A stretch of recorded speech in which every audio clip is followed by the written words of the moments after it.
Hi everyone, so while they're preparing my presentation, my name is Nina and I work as Media and Communications Manager in China Vegan Society, and I'm going to talk about how we promote veganism and plant-based diet in a diverse context of mainland China. So today we live in the world where people think that there are a lot of misconceptions about what Chinese people eat and about veganism in China as a movement, but veganism, or at least plant-based diet in China, is not something new at all. There is a huge Buddhist population in China that has been vegan, or at least plant-based, since the 1st century. And fun fact, that's the time when the tofu was invented. And people have been eating plant-based since then. But today we live in a world where veganism seems to be a movement that comes from Europe, or at least the West. And we're also operating in the more restricted, politically restricted times when we have to come up with more creative and fun ways to promote plant-based diet and yet keep it positive and engaging for most of people. So I'm going to walk you through these topics. I'm going to introduce China Vegan Society, show you some insights from the survey that we made, and lastly, share with you what initiatives and events we do in China to promote veganism. So, China Vegan Society, who we are and what we do. China Vegan Society is the first and only national nonprofit organization that was founded in 2019 to promote specifically veganism and vegan lifestyle among people. So our vision and mission is simple yet quite ambitious. We want to make veganism a mainstream in China, and while we support compassion and we want to treat all the species in the same way, we do realize that it's important to meet people where they are and promote veganism and make it very inclusive for everyone. So if you Google how to say vegan or plant-based in Chinese, you will probably see the first character, which reads Su.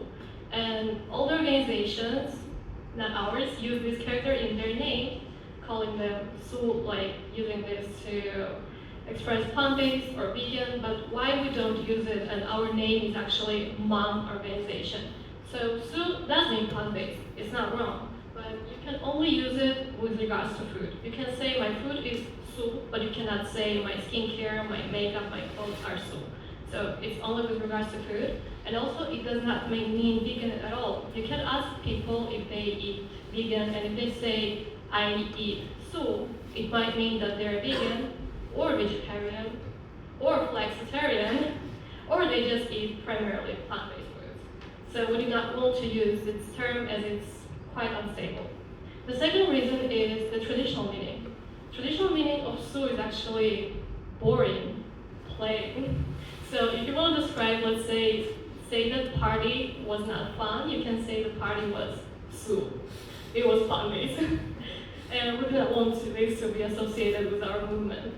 And the third reason is that all the misconceptions, all the stereotypes that exist around the vegan lifestyle, they are around this word. So once you say that you eat Su, people will think that you are deficient in some nutrients, or you are being very dogmatic, or maybe you are pushing some kind of ethical behavior on others. So we did not want to be associated with that. That's why we decided to use character Hmong, which is Chinese traditional character. I don't know if you can see that, but it consists of 4 radicals, and each of them means grass. So 4 grasses put together, and the meaning is thriving nature, and there is even a saying in Chinese idea, Wang Lu Man Sheng, which means all the species living in harmony. So we decided that this character describes veganism much better than character Su, that's why we use it, but we also did not want to be like, we want to use this character, so let's use it. That's why in our survey we asked people what they think about Hmong character and what do they associate it with the most. And people actually associate it with sustainable lifestyle, healthy lifestyle, and plant-based diet. So now when we make events, we call our events like Hmong events. For vegans, we say Hmong people, and for vegan lifestyle, Hmong lifestyle. And now I'm going to talk about the vegan population in China from our survey. So again, we have quite large population that is plant-based, but again, plant-based, not vegan, around from 56 to 70 million, and 60 to 70% out of this number are plant-based for their religious reasons, followed by health, environmental concerns, and animal protection. We also found out that mostly vegans or vegetarians are female, and we surprisingly had only 2 genders voting. The rest were males, and most of them had at least bachelor's degree and lived in the first and second tier cities. So mind you, in China, cities are divided in tiers, and if someone lives in the first or second tier city, that means that they are simply saying more privileged. They have access to better education, they have better financial situation, they might have more access to information about nutrition, and that's why every time we conduct a survey, we find out that people who are trying plant-based diet or healthier diet, they live in first or second tier cities. And in our survey, we had 800 participants, and 61 of them said that they ate plant-based at least once a month during the last 3 months. And we only got 3% of them being vegan, 4 vegetarian, 5 pescatarian, and 48 flexitarians. We also asked people what do they associate veganism with the most, because we know that veganism is about animals for us, but for the people who are not familiar with the movement or with the lifestyle, they think that it's mostly about health, and then maybe plant-based diet and sustainable lifestyle. And here you can see that 36% of our participants said that they tried vegan diet or plant-based diet, I should say, for health reasons, followed by people who are trying it for the trends, and then 21% for the religion, only 11 for ethical concerns, and 10% are just food enthusiasts and they're trying the plant-based food. The first initiative that we made is Hmong Vegan Market.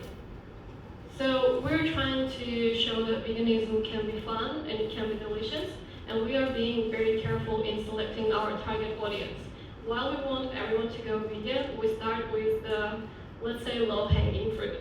So we try to address people who are already into healthy eating or eco-conscious young people because it's easier to talk to them about veganism.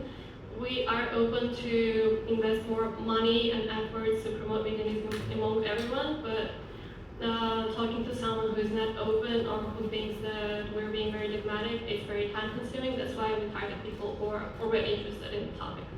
The second type of people are people with the spending power, because veganism is becoming very trendy in China right now, and there are more and more plant-based products, plant-based restaurants opening, and influencers are promoting it whether vegan or not. So it is associated, of course, with exploring new products, and we cannot ignore the fact that we should get influencers and people who are spending money on board. The third type is creative minds and entrepreneurs, which is one of the most important parts because not all of them are vegan. Maybe they have some small businesses, but they are open to work with us and to expand their businesses and make it more vegan friendly. Let's say some restaurant wants to participate in our vegan market, and they create a vegan menu just to participate and promote their food. So you can see some pictures from the market, and we just want to show that you can eat a lot of delicious plant-based foods and have fun as a vegan. That's why we make these markets to target individuals. Another event is the one, I think I talked about it to you all in person already during these 2 days, is China Vegan Summit. So this is the biggest vegan-related event in China, which we organize annually, and this year it's probably will be organized in October. You all are invited. And we did it twice already. Unlike our vegan market, we made our vegan summit mostly for the professionals, experts, advocates, and people who are doing probably vegan business. We want them to meet up, to make the connections. We also have participants, but it's mostly for the people who work in the field. I'd like to share more from our summit from last year. We got more than 100 global speakers with 12 keynotes, more than 20 roundtables, 13 workshops, and 15 meetups. We wanted to be as inclusive as possible. So whether you're interested in plant-based eating, healthy eating, or maybe sustainable lifestyle, if you're just a participant, if you're in a business, you would find something interesting for you for sure. And there were several highlights, like we released the Vegan Lifestyle Market Report that I just talked about. We launched the first certification alliance with Korea. We also launched Dr. Greger's book, also just as a fact, Dr. Greger has a Chinese language platform in China, so they do share all the nutrition information there among the Chinese community, which is, I would say, great. And here are some brands that support us. These are mostly Chinese brands, but we're very grateful to get the support from the brands. And again, China is a big country, but the plant-based community is not so big, so we're trying to support each other, and we are really grateful to get the support from the brands. Another initiative that we just launched this year is V-March. You might have heard of it. It's veganer-inspired 1-month vegan challenge. And this part is mostly about how we localize some of the initiatives that already exist. So we could not use veganery for the reason that China is celebrating Chinese New Year in January or February, because dates are different every year. So asking someone to change their diet during the New Year holiday is not the best idea. And we decided to move the date to March because there's a Chinese saying that the New Year's plan starts in March. And also it's a time when people do eat a lot during the New Year, whether Chinese or not. And Chinese people believe that after eating greasy food, eating more plant-based is better for your health. So we decided to combine all these reasons, and the date was chosen to be March 1st, and that's the date when we'll launch our We March campaign. So we created the March Starter Kit, pretty much veganery inspired, where we talked about what is plant-based diet, what is veganism, because it's quite different. Like populations who are vegan for religious reasons, they have other reasons to go vegan, not the ones that we think are important. So we talked about the animals, how smart they are, we talked about sustainability and so on. We also created the March cookbook. We had to create a new one, could not use veganery because they did not have enough Chinese dishes, and we did want it to be as localized as possible. Another feature is our Mom app. So in China, we use different social media platforms. We don't really use Instagram, we don't use Facebook, and people don't even like using emails. Instead, people use WeChat, which is equivalent to WhatsApp, but it has much more functions and other applications built inside it, and use Rednote, which is equivalent of Instagram. So on our application, we did this daily challenge where you could do the daily check-in. So let's say you open your WeChat, which is your messenger, and you get a notification that you need to check in today. You open your month application and you get your daily challenge. Challenge might be something like, try to replace your dairy milk with a plant-based milk today. Or eat something that you normally eat, but replace your protein with plant-based source of protein. And at the same time, we would post a blog about plant-based protein on WeChat so people can educate themselves and then try to practice it. And to prove that they completed the challenge, they had to take a picture of their food actually and upload it on the app.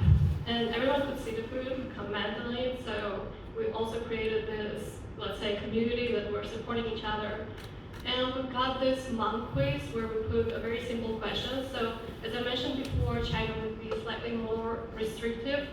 So we cannot very directly talk about animal cruelty or some other aspects that we would like to put light on. So we try to use this way of educating people. Let's say the question is, where does red dye come from? Red coloring. I'm sure no one knows it comes from the bug. And once people see the correct answer, it might be very surprising for them, but it's like a very gentle way to educate people and make them think more. And just quickly, a few facts from our campaign. We reached out in our first year to 7 million people. And out of the 7 million people, we got 70,000 engaging with the content we put out there and showing their interest. But then a much smaller number actually checked in daily, more than 300 participants. And we also had group chats on WeChat and Rednote where we directly communicated with our participants, which was great. I can say we mentored them through the month. And also we got 77% of female participating, and the age was from 24 to 30 years. And I don't have these results here, but again, we're people from first and second tier cities with at least bachelor's degree education.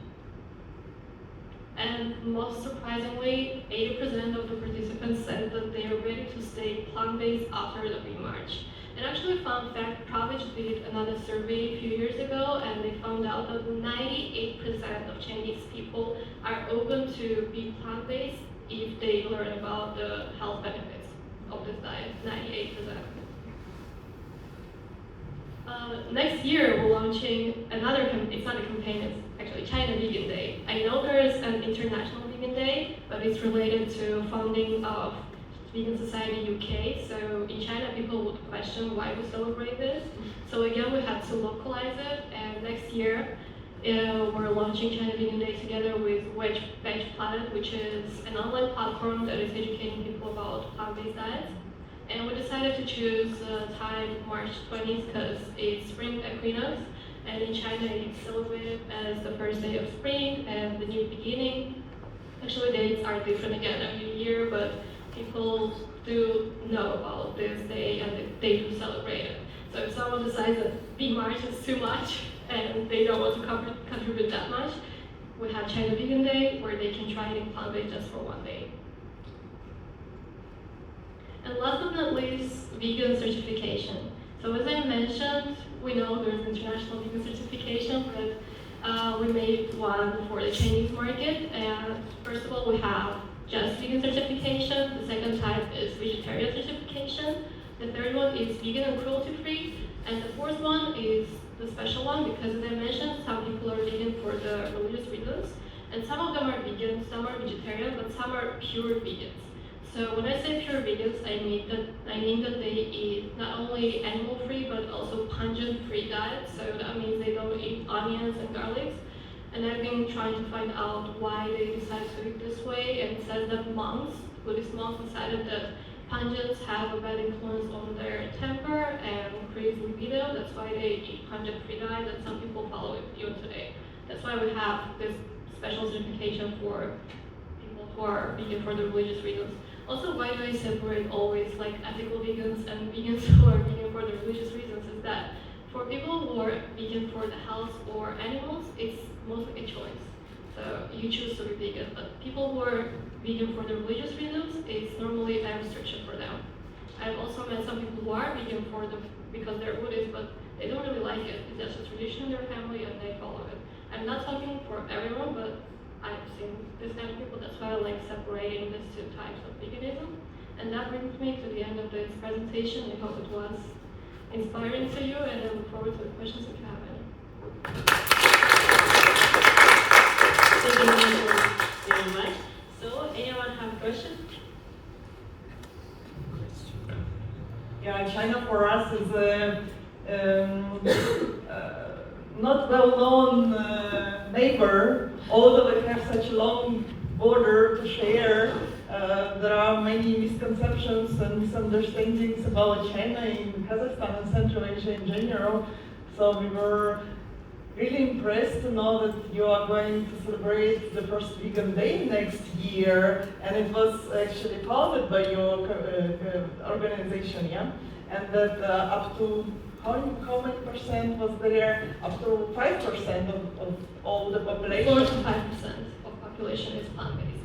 This is so great, this is so inspiring, and we hope that later this year in August you will join us for our vegan Omur Fest, and you bring some vegan producers from China so that they can show their produce at our festival, to show that there are so many plant-based options, not so far away from us, and so like affordable and tasty as we know Chinese cuisine is.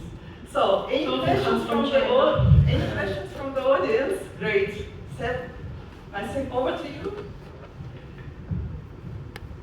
Did you say that the organization was the first and only non-profit organization in China? Or National organization that is promoting veganism.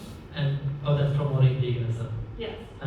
So was it difficult to register an organization that's going to promote veganism on mainland China? We did not directly register it as a vegan organization on the paper. So on the paper it says that we promote sustainability and protect biodiversity. Okay. Yeah. Thank you. Yes, thank you very much. One more question from Laura. Thank you for the presentation. I would like to ask you, what are some of the misconceptions that we generally have about China and promoting plant-based diets that you could share with us? Like misconceptions in the West about veganism? Yes, correct. I think not only about veganism but about diet in general, a lot. Like just saying if anyone still thinks that Chinese people eat dogs is not legal, just saying. And about veganism, I don't think there are a lot of misconceptions. Maybe people just think that only Buddhists eat vegan in China when we talk specifically about veganism, but it's not true because now ethical veganism is being more and more spread in China. So I think that's the biggest misconception, like with regards to veganism. And with regards to change people's dietary choices, there's a lot, and you probably have heard of them. Yeah, and these two last presentations really breaking down our perception of veganism as something coming from the West, from Europe, while it's actually also very much inspired by the East. And there are so many options, so much support, so many inspirations can be drawn from the East and from China in particular.